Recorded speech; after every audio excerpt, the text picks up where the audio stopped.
and to share Oli with you folks. I thought it was fitting to share Oli with about Manuela Heo or Manuela in general, which is connected to Ho'ula here in Ko'olauloa. And so to open today, I'll share that Oli with you folks.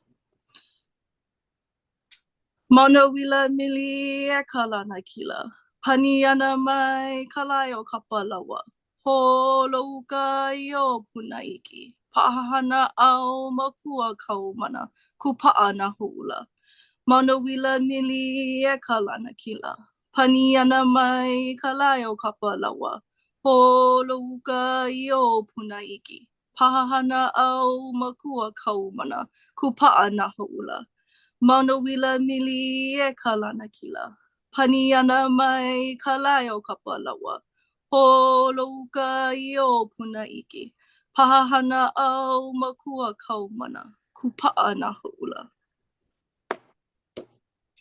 Mahalo nui for having us here and being able to share with you folks. Mahalo piha, Olivia, for being here with us and opening our space for today's meeting. Again, my name is Atalina and I will be co-coordinating this meeting with Miku. Mahalo for your time. I will turn the time over to Miku. Hey, mahalo. Thank you so much, Olivia. And so a couple others trickling into the space. So in the past, we've taken time to go around and do full group introductions, but technically we're off and running, starting our work now. So to save a little bit of time, but to still create space for people to do that, if you'd like to, I'd invite you to put your name into the chat and your name and your contact information in so that everybody can see a little bit about who is in the space today. So I'll let you take a moment to do that. While you're doing that, I'm going to get ready to screen share. And also just so you know, the meeting is being recorded today, so you will be able to share the training and the awesome things that we have ready for you.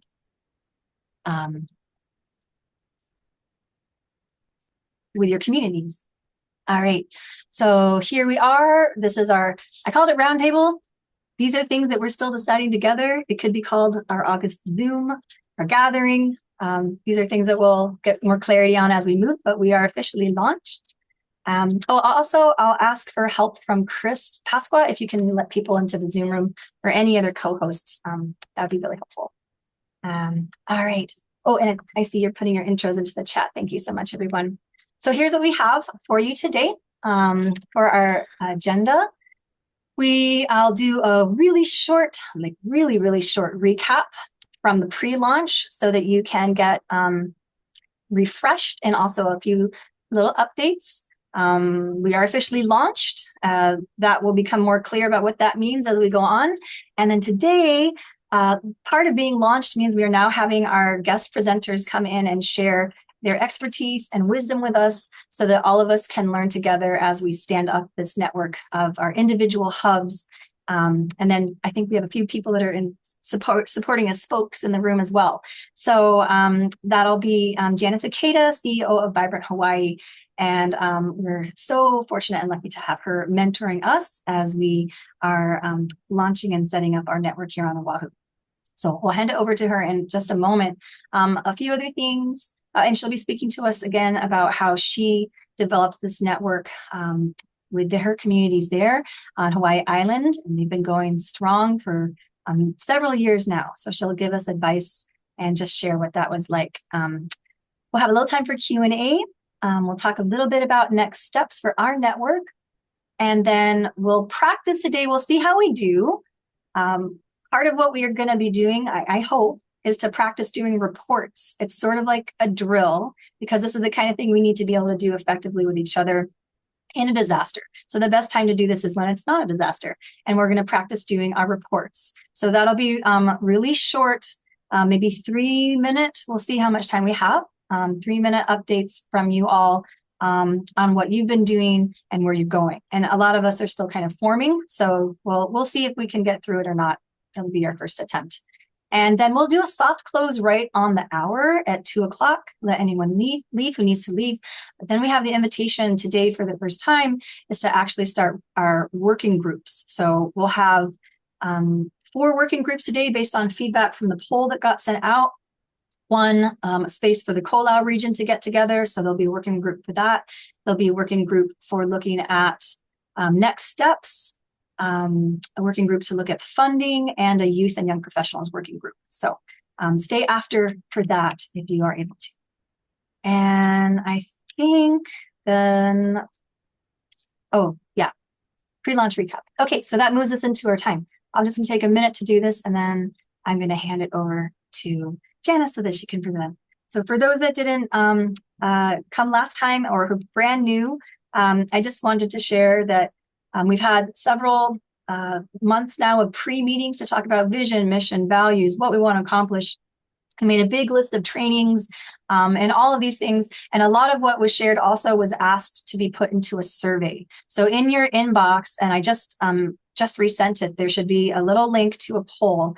And so that information is going to give us a lot of ideas about what we want and what direction we want to go in.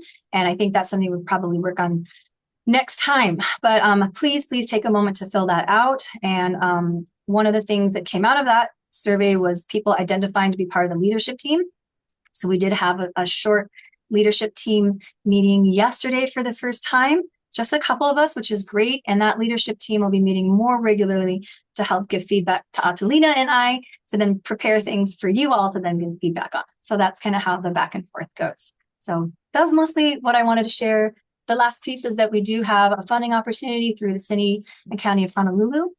And we're working with them to put together a funding proposal that'll be going in the next couple of weeks. Hopefully we can get everything through. I put that as an item that I could talk about more at one of the breakout rooms at the end. So stick around for that part if you'd like to hear more. And then, yeah, I think that's it. I'm going to stop my screen share and pass it over to Janice so that she can share with us her wisdom from Vibrant Hawaii. And I think one thing I like to do is put, I put it in the email, but just put the Vibrant Hawaii URL in the chat for people so you can see. Janice, I'm sure you'll tell us more about it, but just as by way of introduction, many people here, when they have heard about hubs, for those in Hawaii, Vibrant Hawaii is an incredible role model, has done such a good job at having the hubs and the definitions be culturally informed and drawing from Native intelligence. The entire way that Janice facilitates and has worked with her community to create that network is truly inspiring. And yeah, so very grateful to have you, Janice, and I'll hand it to you to take over. Yeah. Mahalo nui Miko, aloha kako. Can you guys hear her okay? I'm getting a so-so. We lost her. She started. All right. Aloha kako. O wano o Janice Ikeda, no pi'iho nua makamokupuni o Hawaii mai au. O wano kaluna ho'okele o Vibrant Hawaii. And I'm so happy to be here with you all today to share a little bit more about our journey in really mobilizing and coordinating as a network of hubs on Hawaii Island. I see a lot of friends in the room, and so this is going to be like Hanaho. I'll try and keep it short so you don't have to hear the story for the 100th time. Vibrant Hawaii is a newer nonprofit organization that responded to community conversations where over and over we were hearing if we could just break out of our silos, if we could come together and work together across districts, across sectors, across generations, we would be so much more better at everything that we're trying to do alone. And so Vibrant Hawaii really serves the role as facilitator, as convener, as coordinator, helping to be a channel and conduit for equitable access to opportunities, resources, and information for folks. And primarily across all of the programs that we support, it will fall under these broader areas of economic mobility, access to health and human services, and resilience, readiness, and response to disasters and disruptions due to climate change.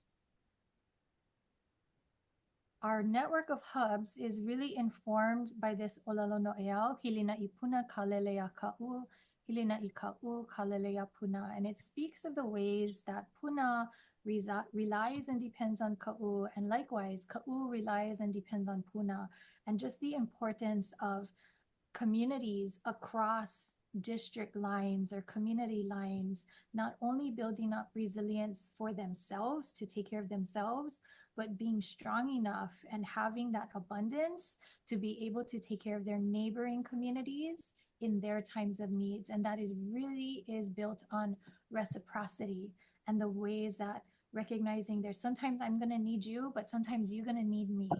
And how can we be there for one another? And so this is our guiding olelo no'eau for our hubs here. I wanted to give a little bit of background because I think sometimes when we just jump to where we are today without talking of how we grew and scaled and stumbled along the way and how we learned, that it can sometimes lead to a misinterpretation of where we are now. So this started back in September 2020. We all know that COVID was happening.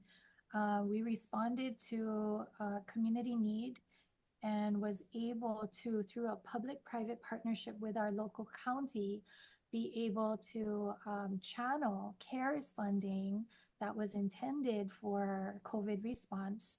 And that was our first kind of activation as a formal network. And so 21 hub sites were providing access to laptops and Wi-Fi for kids who are not in school.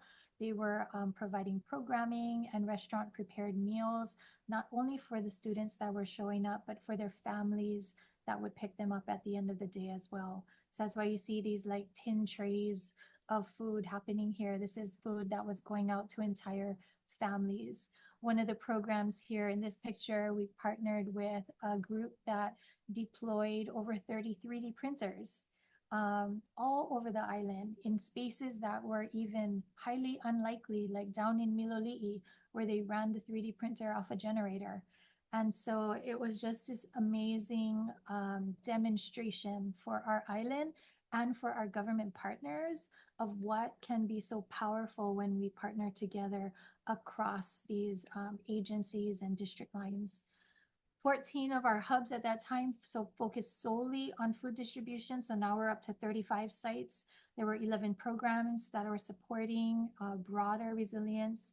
At the end of that activation period, which was about 4 months, there were over 100,000 individuals, 38% under the age of 18 that engaged or were assisted in some ways, over $500,000 that were invested in these local restaurants to keep their employees going and keep their lights on, that were, again, that reciprocity impact with community, and over 335,000 that we were able to use to hire community members directly to be serving in these capacities at hubs. And so that was our very first demonstration to ourselves and to our island, like, hey guys, we could do something amazing if we did it together. What we learned, lessons learned from CARES and the 2020 CARES hubs operated from natural gathering spaces within communities. Some of these were county gyms, some were farmers markets, churches, train museums, low-income housing complexes. What was really guiding is, where do people go? And then we coalesced around, where are people going? Where are they showing up to? They were community-led, government supported, not just through the funding, but with our parks and rec facilities. We continue to partner in those ways with our county parks. And it was really built off of reciprocity, that even in that partnership with our local government, they were providing us access to facilities. We were providing their teams with professional development, laptops, and Wi-Fi, things that they had not had in those spaces before. In a few months after that first activation, we engaged with Kaukau for Keiki, and that was the year that the governor's wife, Dawn Ige, really launched this program across the state. In that first year, we served 4,000 keiki around our island, activating and engaging many of those same teams that had served initially. 25 sites, over 700 volunteers came together to support that 6-week program that generated, almost $700,000 going towards our local farms. So again, that importance of looking at all the different ways that these activations of community hubs support community economically, support community socially, and just overall build resilience, cohesion, and connection. So I have this quote, I'll read it because I think it's relative and relevant. Kaukau for Keiki is so much more than just providing access to fresh produce and healthy food supplies.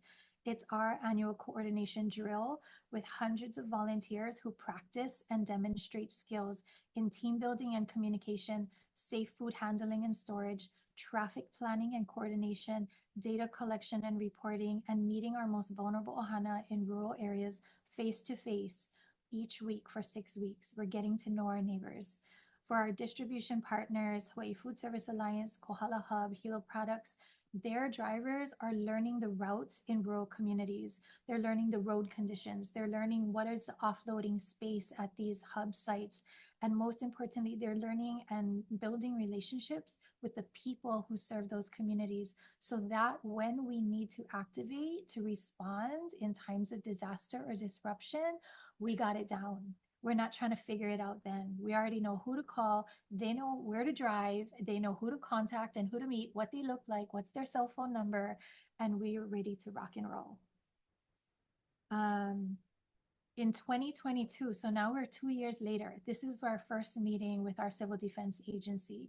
And this, I wanna share what we asked for and what we did not ask for. So when we met with our emergency management, we asked for participation, if they would be willing to participate in some of our trainings with network hubs, with our network of hubs, and if they would be willing to invite us to trainings or convenings that they thought would be relevant for our liaison or for our representative to be a part of. We were just asking, can we just connect? We asked for subject matter expertise because they are the subject matter experts. What are we missing? What do we don't know? What do we still have to learn? What are the resources that we should be reading? What are the videos we should be watching? And we asked, how can we fill an identified gap? Like, if this is what we're able to provide, this is what we've demonstrated community is able to do in coordination, is there any gap that you're seeing that we might be able to partner with you and fill? Well, we did not ask for permission. We did not ask for permission. We did not ask for funding. And that's really important. We didn't go in there like, can we please have a grant? And we didn't go in there saying, can we have your permission to activate as community and build relationships with one another across our island? Like, we were just going to do that. In that summer, so a few months after that, it was a resounding yes from our administrator for our Civil Defense Agency here. And so have a quote there. He came to our first summit. It's vital to our island community that we all take responsibility to engage with each other at every level to enhance our daily lives and prepare us better for natural and man-related disasters. Our communities, along with local government, have always pulled together during disasters, but we can always do more. And through engagement and coordination, this can be achieved. This is the value of resilience hubs. And this was just the beginning of the relationship and partnership, which has grown to be really robust and solid today. Their first recommendation for us was do a THIRA. And we had to Google, what is a THIRA? And so it is an acronym because government folks love acronyms. It stands for Threats, Hazards, Identification, Risk Assessment. And the easiest way to break it down, and the way we broke it down to our hubs, is what are the threats or hazards in your area? And this may be something that shows up in your county's hazard mitigation plan, but it may be something socially that is not showing up as a natural hazard or threat. What are those threats or hazards in your community? Where are you in your capabilities to be able to respond to those threats and hazards today? Where do you need to be in order to effectively respond to those threats and hazards? And what kind of training, resources, or information do you need to get from where you are now to where you want to be? And that framework really then developed actionable plans for our communities. And I'm just so proud of the way that they have moved forward. In that next 12 months that followed the Thaira, they conducted the Thaira, they created resilience plans. You can see some of the hub's resilience plans on our website. And then we created scorecards, and the inspiration of these resilience scorecards are Pokemon cards. Because if kids can understand Pokemon cards, we wanted these resilience scorecards to be easily understood and usable. And so the resilience scorecards that we have, again, up on our website, it takes snapshot data from census. So you'll see by district, census data, elderly in the area, households in the area, things like that. And then it adds in community insight that no census could ever capture, because you got to be from that area to kind of know. And I'll give you a story about that. We also have embedded in our scorecards layers of GIS where we have the different lifelines identified. And so you can click on any of those lifelines. They will show up as layers in a GIS map. You can zoom in and get more detailed info. And then the piece we're working on right now is the emergency support functions. And that's where our training center is really coming into play. I'll back up a little bit to share the importance of community insight and why, again, hubs are so valuable in decision-making at an emergency management level. There had been an extended power outage happening on Hawaii Island, and within the EOC, conversations were happening. Again, they're looking at like data, general public data about the area. They said, oh, it has plenty kupuna in that area. You know, we're worried. They've been without power for this many days. We got to go in. We're going to open up a shelter. We need to have mobile showers. I mean, they're ready to go for it. So I called up one of my hubs and I said, I'm hearing in the EOC, they're about to like open up shelters and mobilize and do this. They're really concerned about the kupuna. What's happening? What's happening? What do you see? And she said, you know, that's true. We have a lot of kupuna here. However, majority of these kupuna grew up in Waipio Valley. They grew up without power. They know how to handle living without electricity. They also live very close to their kids. So, you know, everybody's taking care of each other. The power goes out so frequently in our area that we are used to. Almost everybody has a generator out here. So we really don't need an emergency shelter. We really just need some gas cards to keep our generators running. That's the kind of community insight that will help us to direct the right resources to the right place in the right amounts so that we're really addressing the needs that need to be addressed. And that kind of information can only come from that community insight piece. Again, to build out the emergency support functions, we launched our training center. This first aid CPR AED instructor training came out and was informed by a hub's Thaira. They did their Thaira, and in their community, what the community identified as major threats and hazards and gaps, they identified substance use, death by suicide, and unemployment. And one of the things that they said immediately that could help to turn around some of these things is more people in their community who are first aid and CPR certified, not only to help bridge the gap and mitigate the time that it takes for first responders to arrive on scene in this very rural area, but being that the majority of folks are being employed in the resort community, the resort neighboring community, and one of those qualifications for work is first aid CPR certification. Now we can like address two things at once. Let's get an instructor who is of your community. Let's get some training caches so that instructor can hold workshops and you guys start meeting that need immediately. And so that's one example of how we're moving forward with action. In 2023, we hosted our second Hub Summit. We focused on skills and procedures for hubs to serve as conduits of communication and information between the community and emergency management. We had full participation of the staff of our Civil Defense Agency. 3 days with us, deep training. It really has become I think, an incredible model for other folks to be inspired by. Following the summit, we entered into a formal, I'm sorry, it is an MOU with our civil defense agency to serve as that liaison from the hub network and to have a seat within the EOC to support both requests for information, requests for assistance, damage reporting, damage assessments, and situational reporting. Our deliverables following last year's summit was to set up our communication protocol and channel and to host these roundtables, of which we do ICS drills every month, to support the communication and protocol channel that was developed and agreed upon by the network. Vibrant Hawaii invested by purchasing Starlinks and generators for each one of our hubs so that there is continuous opportunity for information and communication to be had when those systems could be disrupted. In just last week's activation, we were also able, our hubs were able to take those resources of the Starlinks to support the county-run shelter that was activated. And so the Starlinks were there, so when people showed up, they could still have access to internet as needed. So there's a lot of just really great cross-agency collaboration that's happening.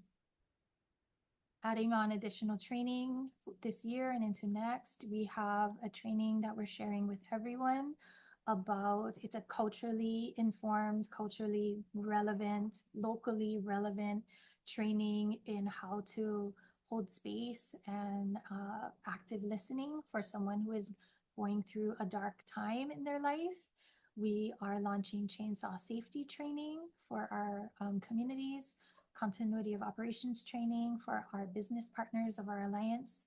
We have social service navigators around the island, training on sit reps and damage assessments. And we launched this summer a 3-day intensive for youth called the Resilience Academy, which focuses on 3 domains of resilience: individual, household, and community. And so youth walk away from this 3-day intensive with the Malama Lama training, with hands-only CPR, AED, stroke awareness training, with training from our first responders on how to report incidents to 911 when making a phone call and things like that. I think the hit was, we always talk about the importance of your emergency food supply, and these youth did an emergency canned good cook-off using the butane burner stove and canned goods, and had members of first responders, community police, and even our emergency management be their food cook-off judges. And that, again, is just a really fun way of bringing youth into these different spaces and even inspiring them to career awareness. As our network grew, we realized that we needed to kind of specialize in certain areas because hub started to mean everything. And we started to realize if a hub means everything, then a hub kind of means nothing because we never really know who's doing what at what capacity. And so we have our points of distribution. People we know, like they've said, call me when there's something to distribute. Kaukau for Keiki is a great demonstration of our network of points of distribution. We have our hubs. Our hubs are committed day in, day out. They work towards resilience in their community. And then we have our alliance partners, churches, schools, businesses, nonprofits, organizations who have their day-to-day missions that they do, but they also have staff. They have employees. And so we can invite their employees to be a part of our training center and learn skills so that they are more prepared on a household level and are able to show up to work when needed following a disaster. And also as an organization, they are partnering and committed to be called upon to be participating in a coordinated way when we activate as a network. Clarity we've gained along the way. I'm almost done, guys. Hubs are not building. A building is a resource from which hubs operate from. And that's really important on Hawaii Island. Things like lava flows, you know, a lava flow could take out a building. Does that mean the hub no longer exists? Of course not. The hub is going to move to a place, another facility, another resource, another building. The hub is the people. Hubs are not emergency shelters. Hubs support evacuation shelters, but during a response, hubs will not focus on staffing a shelter. We will serve as pods, volunteer and donations management, and fulfill community level requests for assistance in coordination with emergency management and our alliance partners. This is clarity that we have here for us on Hawaii Island. Resilience is not the goal. Connection, belonging, thriving, and abundance is the goal. The actions that we take toward thriving and abundance results in resilience or a decrease in individual and household impact during disruptions and disasters. Hubs are action-oriented. We focus on what we can do with what we have and in partnership with one another. And so we're very much asset-based minded. The priority actions or activities of hubs reflect their thyra, and so they are unique to their community. The priority actions or activities of the network, where Vibrant Hawaii sits as a coordinator, are to serve as an information conduit and to support collaboration.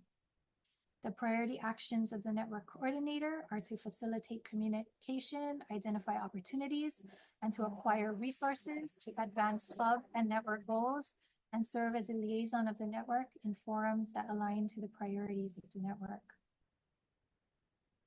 Oia I hola no, mahalo nui.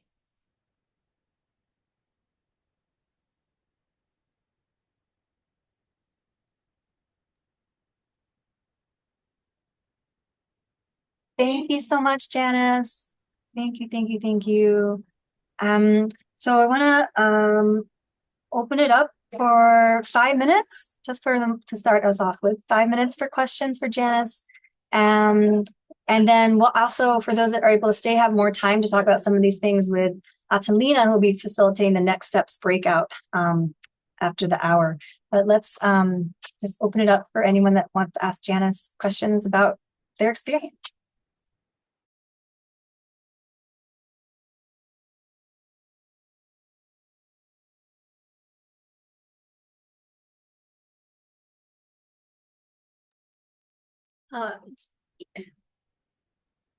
Janice, this is Carol Hushko. So a lot of what you were able to begin with came as a result of the CARES funding. And so how is this sustainable with the CARES funding going away? I may have missed that. Yeah, our funding went away in 16 weeks. So it was a very short window when that was available. How is it being sustained? So there's a number of ways that we continue to operate. We do have currently a multi-year grant from a local philanthropic organization. We have residents on our island who care deeply about the things that hubs are doing that will invest. And Kaukau for Keiki is a USDA program. And so I would really encourage more communities, if you live in an area that you are able to serve either as a distribution partner or as a sponsor agency, there's no limit to USDA Kaukau for Keiki Summer Food Service Program funds. And again, it's a great drill. It's practice for 6 weeks every week. Yeah. Thank So you. a mix, public, private, and just aloha. I think we can't discredit how much is done just from communities being generous with their time, with their knowledge, with their resources. Thank you very much.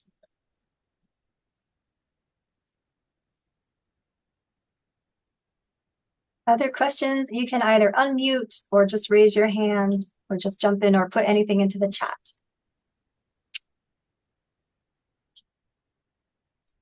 I'll jump in. Over here. Marie from Kaneohe Kahalu. Janice, I'm very, very much interested in your resilience academies. And I just want to take the whole thing and plop it into hopefully our upcoming summer programs. I'd rather do it that way. And I believe, if I remember the last time, we talked about this in any kind of depth, that you did 3 of them, or you tried for 3 last summer, this past, how did that I think we did 4. for? So And you we did them, yeah. you did them in summer programs, right? There was one that was embedded within our county's summer. They have one program called Teen Scene. So there's summer fun for like elementary school kids, and then they have one program on island. It's called Teen Scene, and they engage about 30 teenagers. So we partnered with Teen Scene and held our 3-day academy in partnership with them. The other one was held at a local high school where they were having like a summer enrichment program at the high school. And then 2 were just coordinated with community partners. So one was held in the Hamakua region in partnership with our Hamakua Kohala Health Center. And then the one in North Kohala was done in partnership with our North Kohala Resilience Hub. Oh, okay, cool. Thank you. Mhm. Yeah, I'm very, very much interested in that. It's very cool. I'd love to share more with you offline. Okay, okay. Thank you.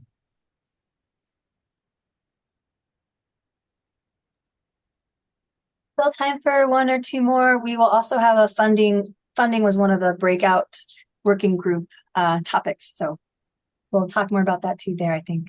But yeah, other questions for Jana or reflection?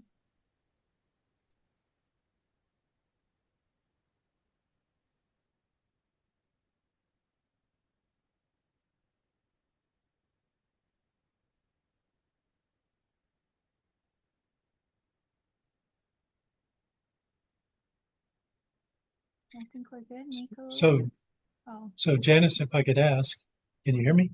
yep. Um, so many organizations respond only to disasters, but essentially your hubs are active all the time because you have a much broader mission, if you think about it. Supporting parents. I'm just looking at, farm boxes and numbers, job training, employment assistance, all that stuff.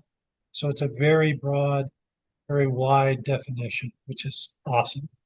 It's going to be interesting to see if we can do something similar, especially here on Oahu. Thank you very much. Yeah, I bet it's already happening.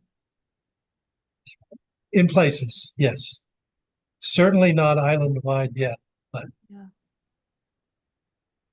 One of the parts of the story that I didn't share, but I think it would help to kind of think outside the box of disaster response.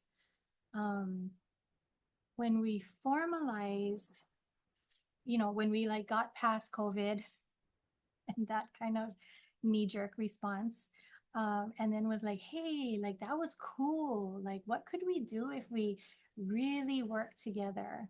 The first kind of activation was hubs came together and hosted makahiki events at a district level.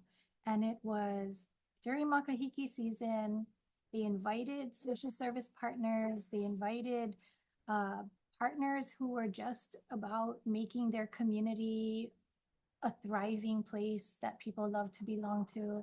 CERT was there. It was a wonderful resource fair for community to show up and learn about things that were available that they never knew of before. There were keiki games and food trucks and music, and it was just this expression of how community comes together and like, oh, look, we do this. Yes, we know this. This is us. If we can do this, like, what's the next thing we could do? And so I would just encourage you to not overlook what is already happening and the way that community is already coming together, because even those celebration events are building resilience and social connections and familiarity and awareness of resources and all the things that really do matter in a strong, thriving, resilient community.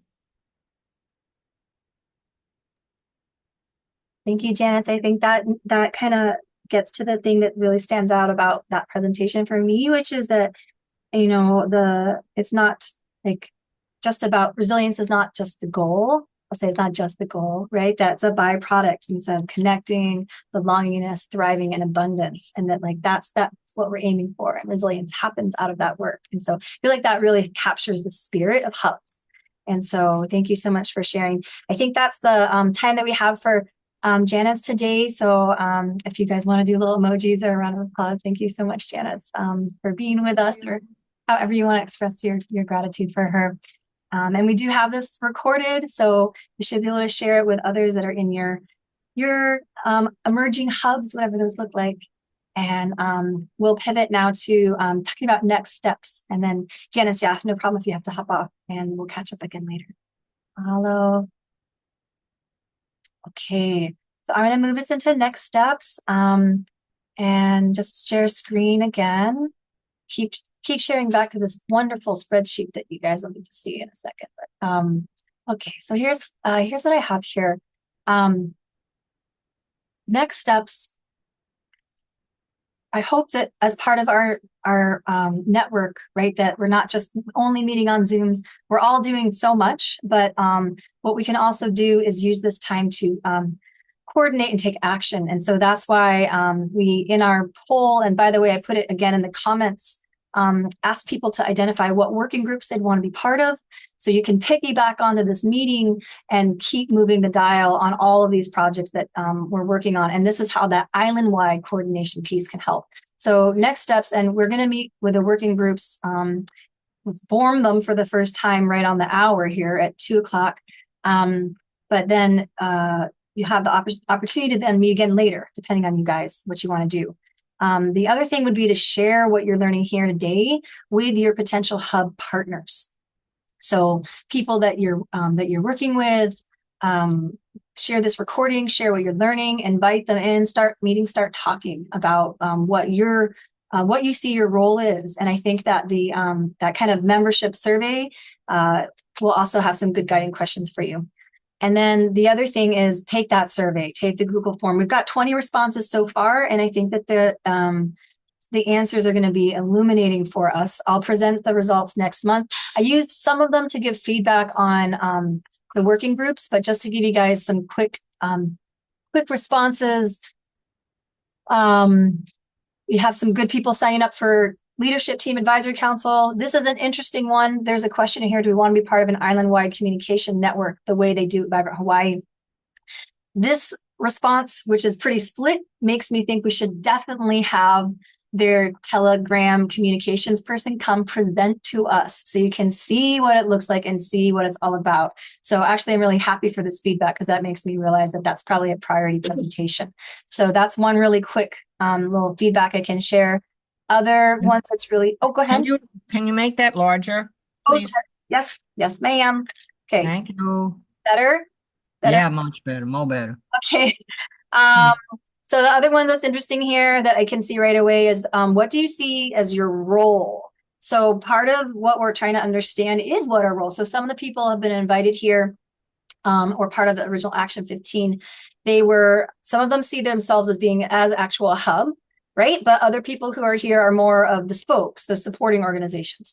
Maybe people here want to be not just at their local hub, but they also want to support the region, the state. We have a statewide meeting happening next month.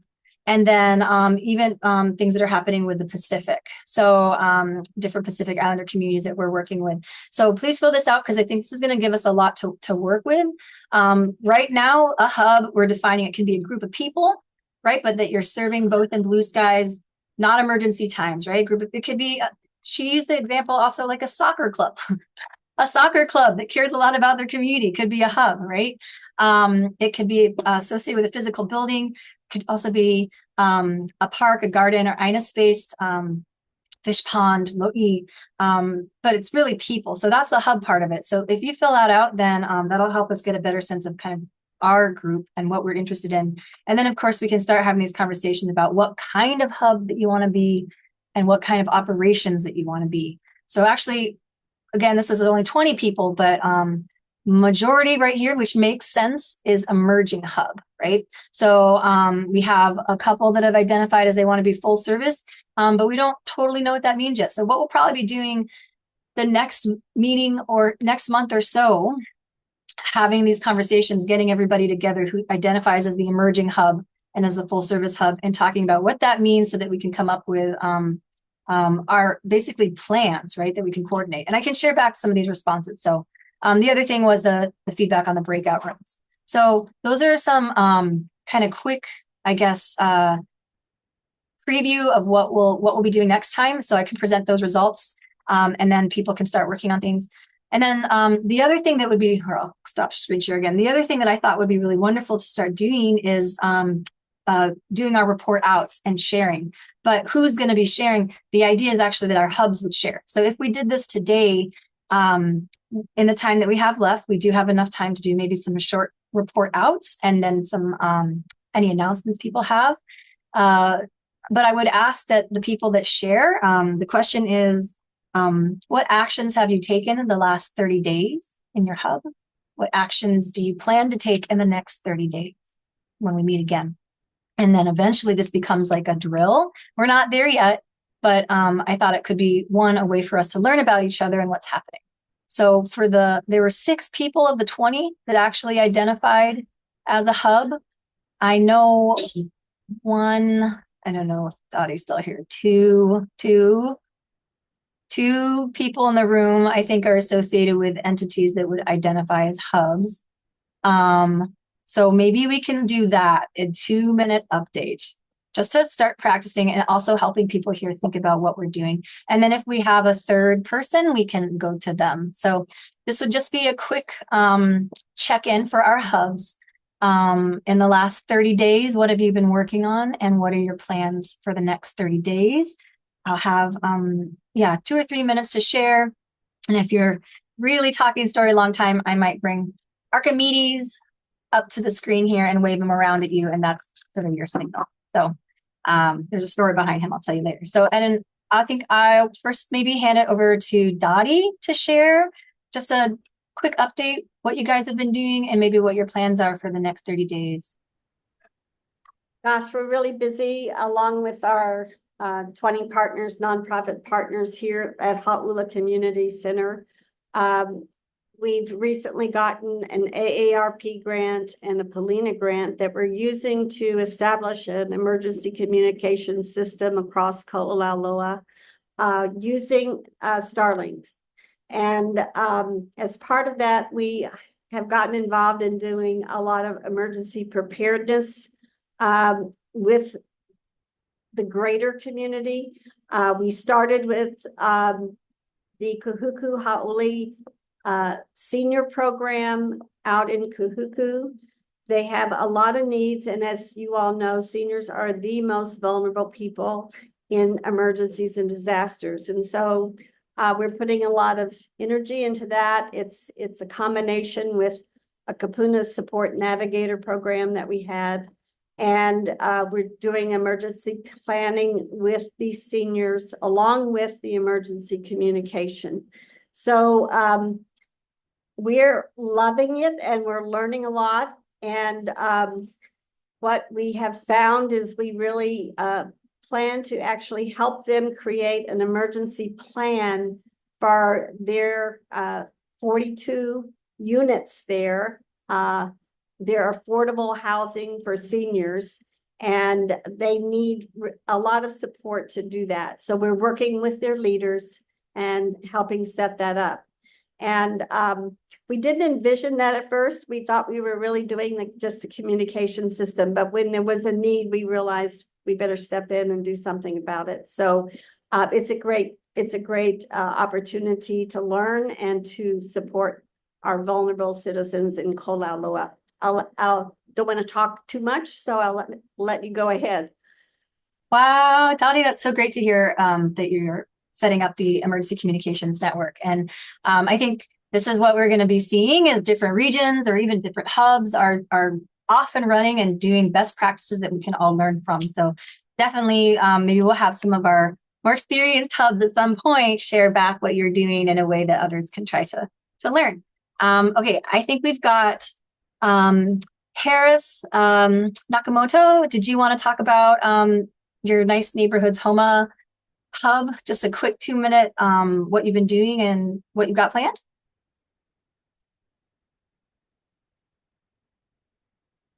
If he's there, he may have stepped away.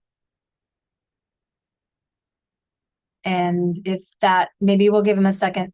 Okay, then I think we have time if it's just really short. Sheila, did you want to share so that people can hear about the regional thing that's happening? Maybe just a short 2-minute update. Aloha, my name is Sheila Ebert. I'm working with Vibrant Hawaii, but based in Ko'olau.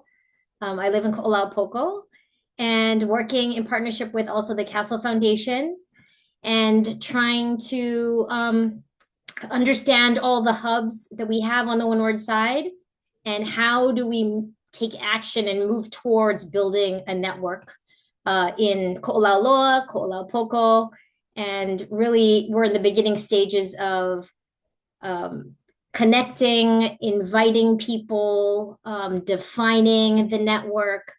And so it's exciting. And if you're on the windward side, or if you're not, you're always welcome to join us and to learn more about it. So mahalo, Miku. Thanks, Sheila. Yeah, so they're in the same process, right? We're doing this at the island-wide level, but then the regions are doing it and hope to see more and more of this. So thank you. Okay, so I want to open it up for any other reports or announcements that people would like to share.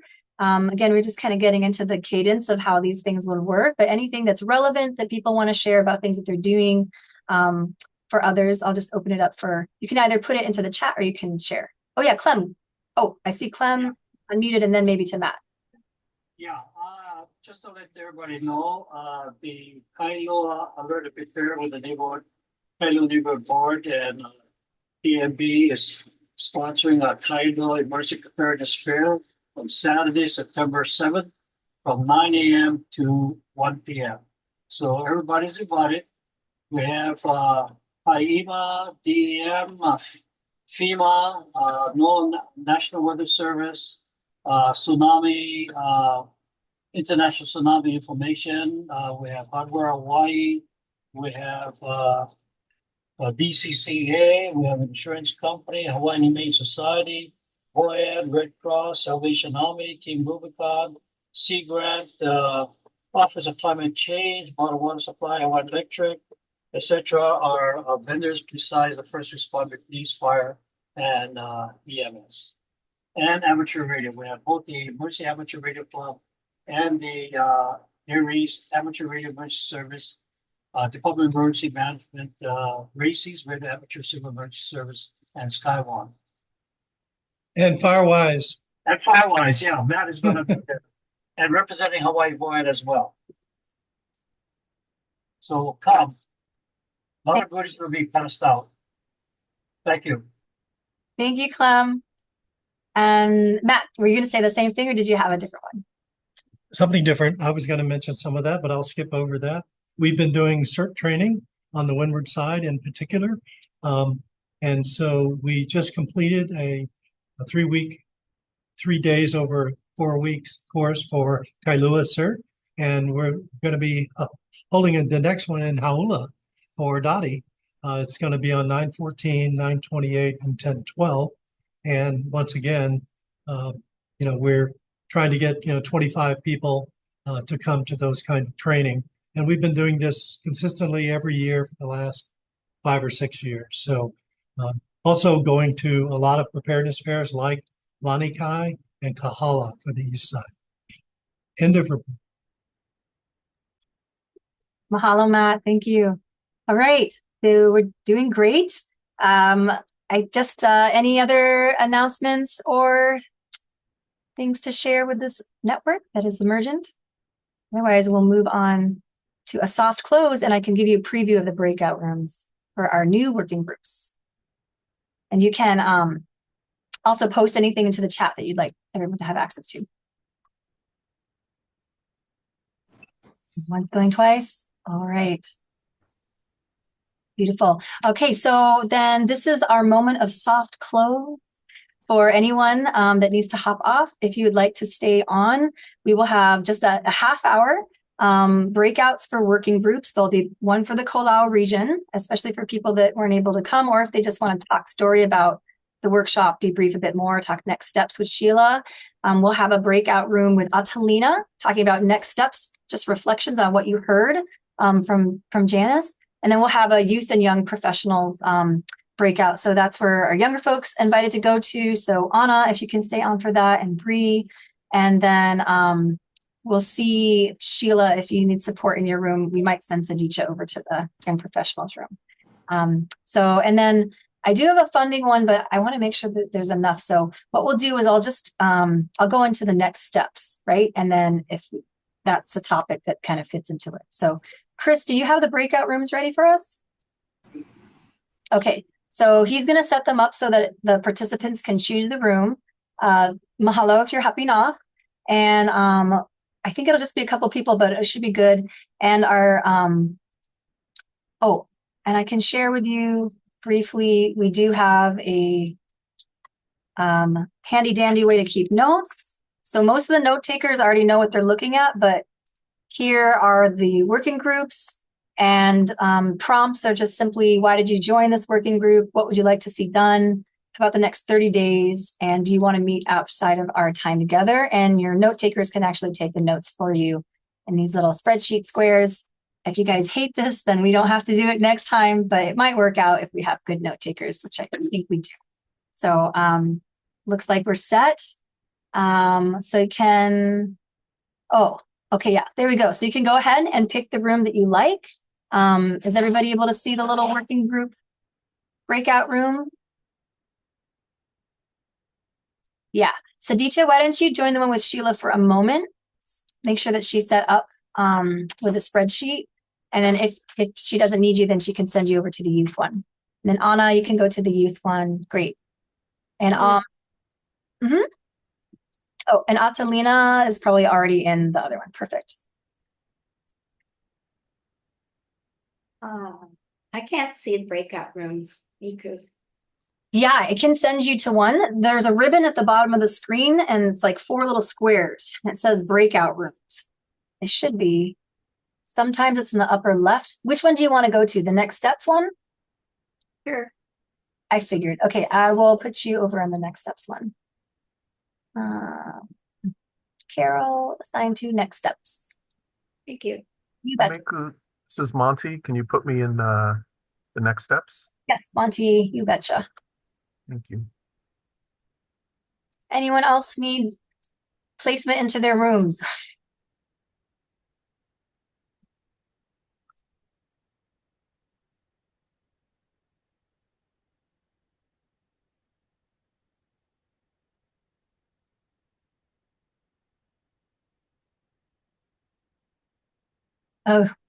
Oh shoot. Well.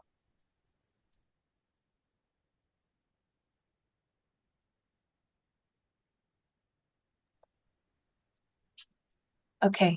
Do you guys know where you're going? I want to hold down the main room. Matt, did you have one you wanted to get into?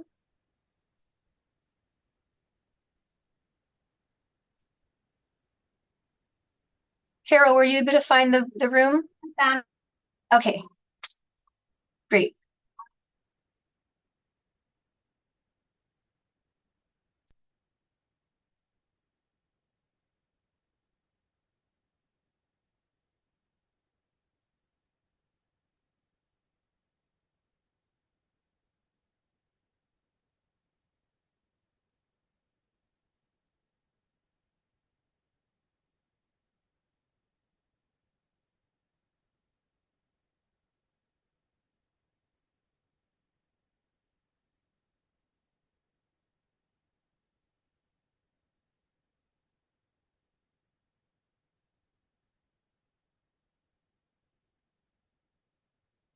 Okay. And Matt's back. Do you know what you're on mute? What room do you want to go to, Matt? Next steps, but it wouldn't open. So Oh, weird. Okay, that's why I'm staying in the middle here. Let me send you next steps. Where'd you go? There you go. Okay, If not, I'll be back. okay, you should try it. Yeah, you should have it.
That's why I'm here.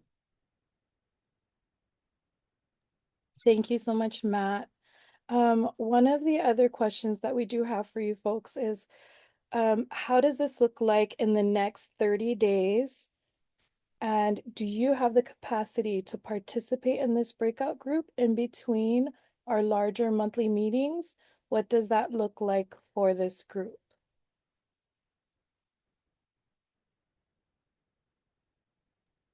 I think this group is this group's sort of like the next steps. It's not necessarily a working group, but it kind of is, ironically, but not ironically. Matt, hi Monty, Matt, Carol, Atalita and I are all part of the leadership, the leadership team, and that is basically kind of doing that in a way.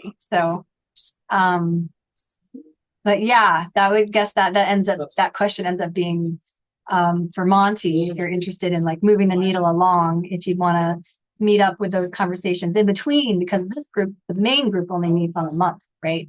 So how do we keep moving it along in between? So by default, Matt and Carol are already roped in, maybe. I'm not sure. Yeah, but I do think that these other communities that I mentioned just as you came in would be great members of this group, Next Steps, because, okay, I know how to prepare. What do you need to do in the next month? Okay, Be Ready Manoa, what are you doing? There's a lot of pushing, nudging along that could help each group, because right now they're sort of responding to the disaster of the day, of the week, of the month, as we did this last week, and are still doing it on the Big Island. So I believe you could invite a whole long list of people from the Cross Island group into Next Steps, and they would be a great group to have that discussion with. This is actually, Matt, I'm so glad you said that, because so did you mention there's the Cross Island Community Resilience Network. I just wanted to make sure that what we did with our network wasn't taking away for Monty, Atalina, and Carol from this. Like, there's a long-standing Cross Island Community Resilience Network. They meet quarterly, and I wanted to make sure whatever we did was additive, right, to that. So, and I've been curious, like how does this group support that existing group? Well, and I sort of said that when I came on, sorry, before you joined, but basically it's a natural extension. So we go from disaster response. Let me turn off my phone here. We go from disaster response to community response, which is a bigger picture. And so I don't think it gets in the way of our mission. It expands our mission. And many of us, like Marie, who's in a different group, they've been working on pods and other things. In other words, community support that's not just in a disaster. So I believe it's totally complementary. We just need to sort of launch it to them, propose, here's how you go beyond disaster mitigation, disaster response, to really building a community that's more ready in the long run. As Janice said, the goal is not resilience, the goal is community, and resilience is on the way. So Thank you. Sorry, I missed it. I really wanted to, I had to stay in the main room, but that's so helpful.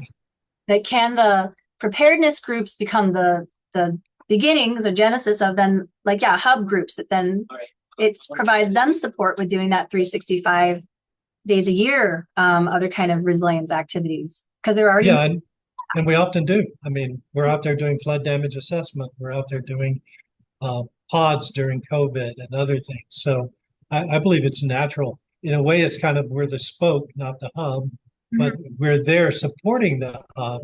So the goal is, let's get the hub moving forward for Manoa, and it'll be more than who are there now, because there's churches, there's lots of different groups that are not part of those communities who could probably stand up and be the hub with our assistance. So. So as a spoke, you need something to attach to. Yeah. Yeah. Okay. But people in the spokes already know the other people in the community already. I mean, it's not like we need to go introduce ourselves. Yeah. We just need to say, hey, let's pull them into this vision of vibrant Oahu. Yes. Right. And it's a matter of then coordinating and then together, okay, and what are we going to do? So the Be Ready group, being there was really nice to be part of I'm in the Be Ready Manoa group, and I finally got to go, and it was such a great group. But yeah, they're going to be doing cleaning out the Manoa Stream and like pulling out Albizia. So that's a project they're doing. So they do all kinds of like year-round community support things, and they're working with the Lions Club. So yeah.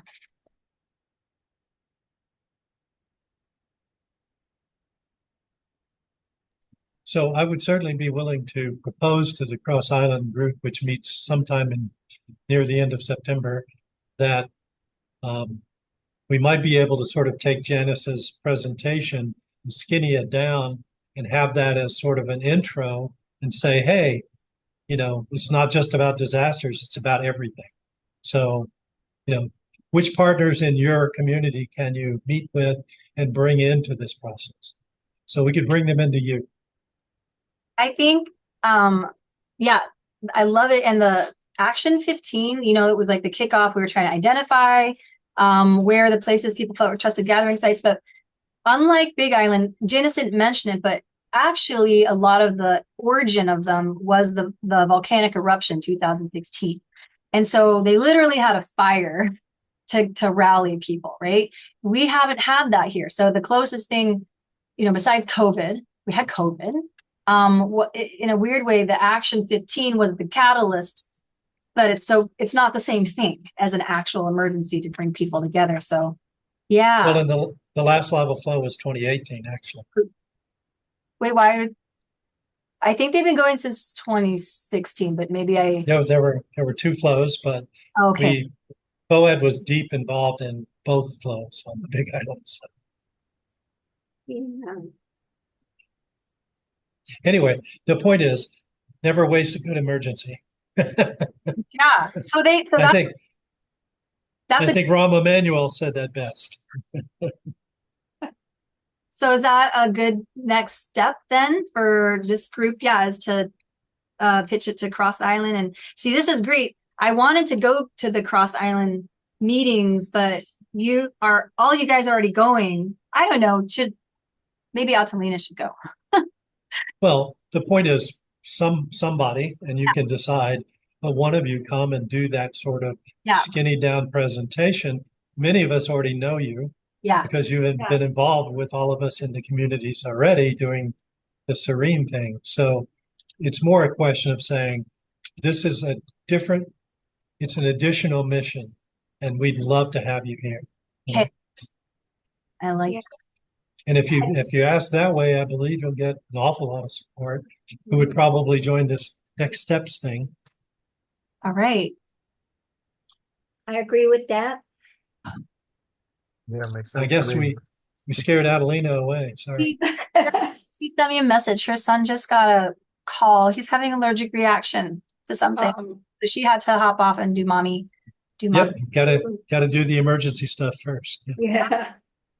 Yeah, we almost didn't get Janice today because they've got follow-up things from. She's meeting with Talmadge, who's the head of HCCDA. So that is something to think about as we build things out, is who's going to be the one on the other end of that telecommunications thing. And I'm not sure who the best fit is for that, but so funding. So the funding thing, the city and county of Honolulu has a not small, but a $250,000 pot that they saved to do something with. And they thought instead of giving it to just one hub, that it would be better to use it to support capacity building for the whole network. So that's what they're going to do with it, because they think it can go farther. So I've been working with Altalena and actually Janice originally, and then now Carol, who's going to be the PI on this, to outline kind of what we can use it for. And a big chunk of the money is actually going to go to the summit. So that's where the money would come to pay for our first Resilience Hub Summit. And we are going to model it after, per Janice's advice, how they do their summit on Big Island. So it's actually like Camp Palihua style. Like people are going to come in. It's going to be, of course, we'll have tabletops and trainings and things like that. And actually, Janice would probably mentor us in doing that very first summit. But yeah, so there's money for that. And then there's a little bit of money to help support this coordinating piece. And then we also looked at something like totes totes for each of the hubs, so they have something physical. But it's not a lot of money to like for physical things. It's more for coordinating and capacity building, so that then we have enough capacity to have someone to help do grants, right? So then we can actually have like the funding opportunities and grants working group folks, right? And then someone to help coordinate that. So that's I guess that's a next step, and we're working on it, Carol. Yes, So- we're working on it. Now, So when you say totes, though, are you really talking, it could be a go bag, and therefore it builds into the mission of everybody should have a go bag. yes, it definitely does. And I just taught that, Matt. I just had a bunch of exchange students from University of UQ's here, and we taught them how to make their go bag. I brought, oh, well, okay, this is a small one, right? This is just like one from Amazon, but still it's really fun for people. I brought my little one, and it's got like the tiny shovel, and it has the fishing hooks, it has the everything. That's Well, good. right, but all the groups at preparedness fairs here give away go bags. So Yeah. recently at Kahala, it was basically the group I Know How to Prepared, and it's literally a small backpack. You Yeah. know, those two strings like you see in Oh, university, yes. and you can, and they give you a list of what you should put in it, but they don't give you everything you should put in. Yeah. You know, that kind of thing. So Oh, those are yeah. relatively inexpensive. We even have donated hand sanitizer that can go in there, stuff like Oh, those are good. We were talking about hand sanitizers and other things, so, but a go bag is a good idea, yes. Okay, I think we just have maybe another minute or so, and then I was going to call us back so we could hear from other groups, just brief report outs. It sounds like, oh, Atalina had all the notes. I actually have access to all of those somewhere. But it sounds like next steps would be to talk to Cross Island Community Resilience Network and pitch this to them between now or, oh, but we have to wait till their next meeting. Do you know when their next meeting is, Matt? Well, we can put out an email to their next meeting before their next meeting, but if they're only meeting, I think it's September 27th. I can. Okay, yeah, that might be before we begin or really close to it. So that would be really good. And then we'll also hopefully have some updates on the funding piece for next time as well. And then honestly, we're going to get a lot of information out of that survey. And I think that will be really illuminating to help move us along. So yeah, sounds Sounds good. Monty, I haven't had a chance to meet with you, or I'm sorry I missed the introduction. No, I know, but sorry, me as well. I was gonna actually, after this, walk across over to you and introduce myself. Okay, I don't know if you have a minute, but that was my current plan. great. Let's do that. Okay. Okay, so do you guys want to? We'll head back to the main room, and then I'll call everyone else in. Okay. Mhm. Sure. Breakout room.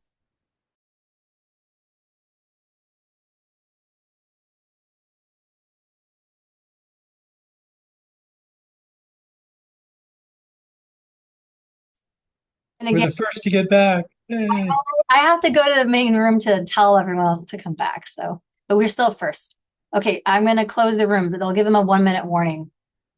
And then I'm going to go grab the youngins that are next door who finished early and are all goofing off over there. I'll be right back. Hey guys. Or as Monty and I call them, whippersnappers. So I have to mute. So we're gonna report back. So we have a couple of minutes for reporting back. Okay. I left. I will return. Can you, log back? It's okay. We're all learning. Log back in. On it. Oh, I know. Yeah, I asked her if she could stay just for that little part. Okay, they're logging back on, and the other guys are coming back in 30 seconds. I think Atsu's gone, but I was gonna do a little. I think this format was great, actually. That felt about right. The feedback from the survey so far, you guys, is it was funny. It was like good enough for now, basically. I was like, okay, I'll take it. We'll see what the rest of the people say when they come back. Oh, there's Chris. Great. Chris is back. Okay. We brought you guys back a little bit early. I don't know, was it too early? Was too early? Oh no. It was okay. Okay, thanks, Marie. We were right there. We were there. Okay. All right. There's Clem. Hi, Clem. Okay, so we just have a moment again to do quick report outs from your group. What your kind of main thing you took away from. Matt, I think you should do our group. Thanks for the notice. Perfect. Basically, we were talking next steps, and after brief introductions, I basically said we should invite the Cross Island Community Resilience Network into the next steps group. And because there are many people, but they've been focused primarily on the disaster response, and this would broaden that mission, and I believe is completely compatible with what we've all been working on for all these years. So I think at the next one, we should bring in Serene and have a brief overview, just sort of defining our mission versus their mission. And I believe that a lot of those people would join. Serene has already been active individually with many of us. So it's not like they're coming from a different planet. It's more like, okay, let's get on. We don't have to compete. We're all riding in the same direction. So I believe that would be a good response. And the idea is like, because we don't have that many groups already identified as hubs, but we do have a lot of spokes, right? We have a lot of spokes. So maybe we start with the spokes and see, do they want to be hubs?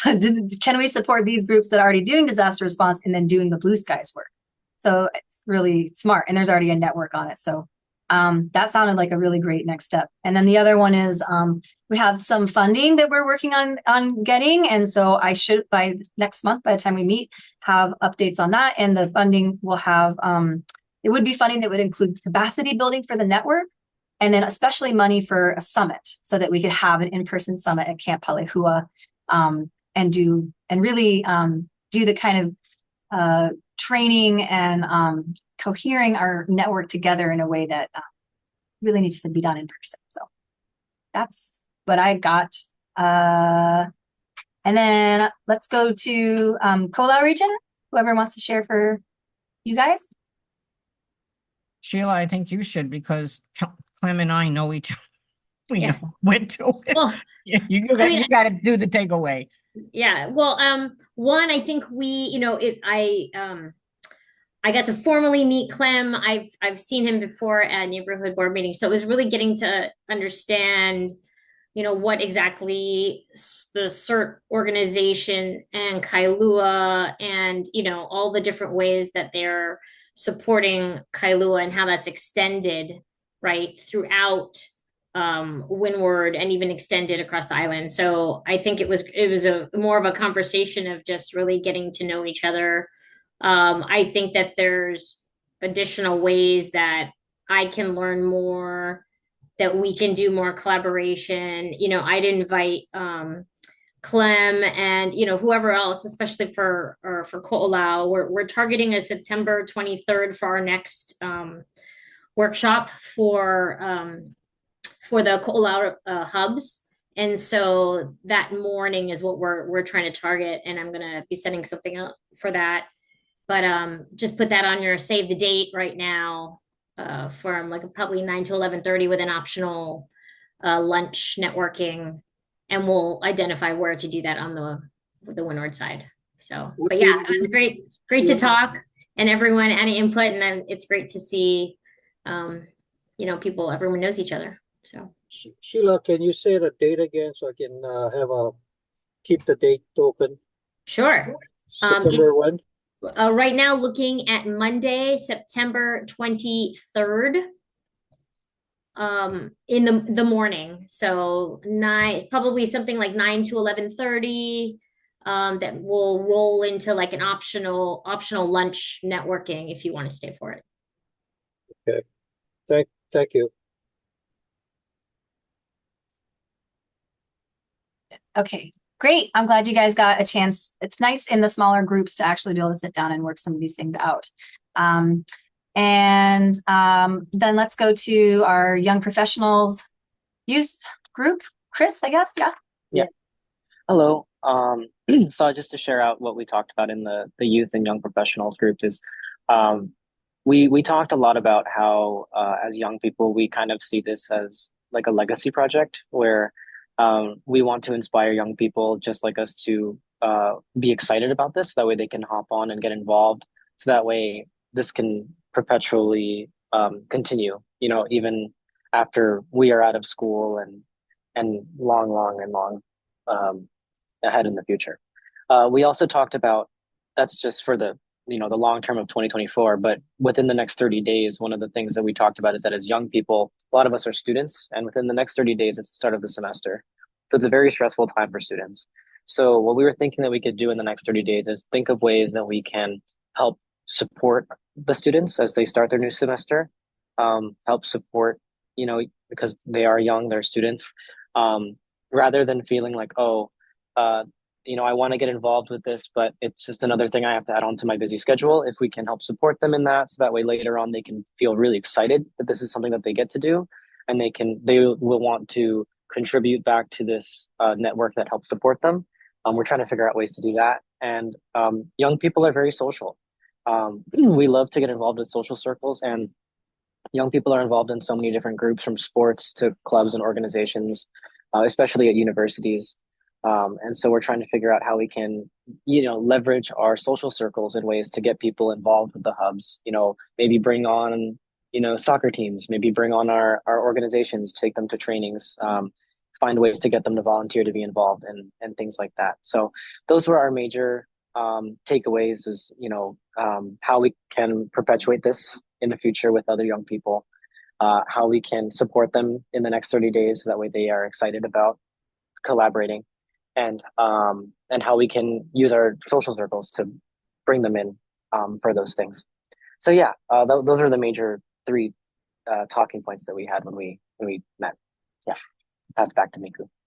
Amazing. Thank you so much, Chris. And I see you guys did a great job taking notes in the spreadsheet.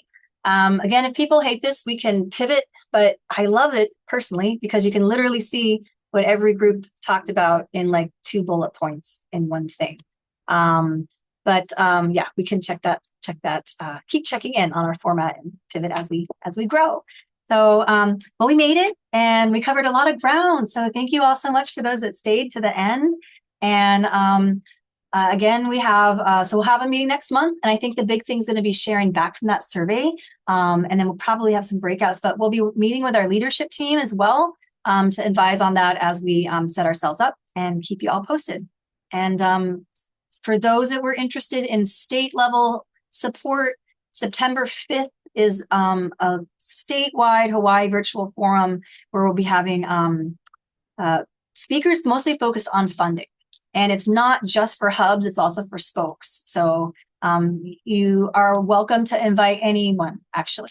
It's way bigger than the previous ones that we've had in the past. It'll be a little bit more like we listen to them and ask questions rather than like talk story, but should be really good information. So that's for any of you. So any last thoughts, reflections, things to share before we hop off? Yeah, can I speak with you, Miko, and also with Shelly Ann after everybody checked out? You betcha. I bet I know what it's about. Sounds good. And you did send out a response that people who filled out the survey did it. I never trust that anything gets filed. Just want to make sure, because I know I filled it out and it wasn't 5 minutes. I know. I'm not gonna lie. I was like, but that's why I wrote you can do longer later. I really trying to get some responses before we met today. Thank you. But I did get a notice that that you got mine. Yeah, I don't think I sometimes it sends an automatic response with your and I haven't checked. Okay, mahalo. Yeah, okay. Thanks, Marie. Thank you so much. Yeah, I know it does. You're welcome.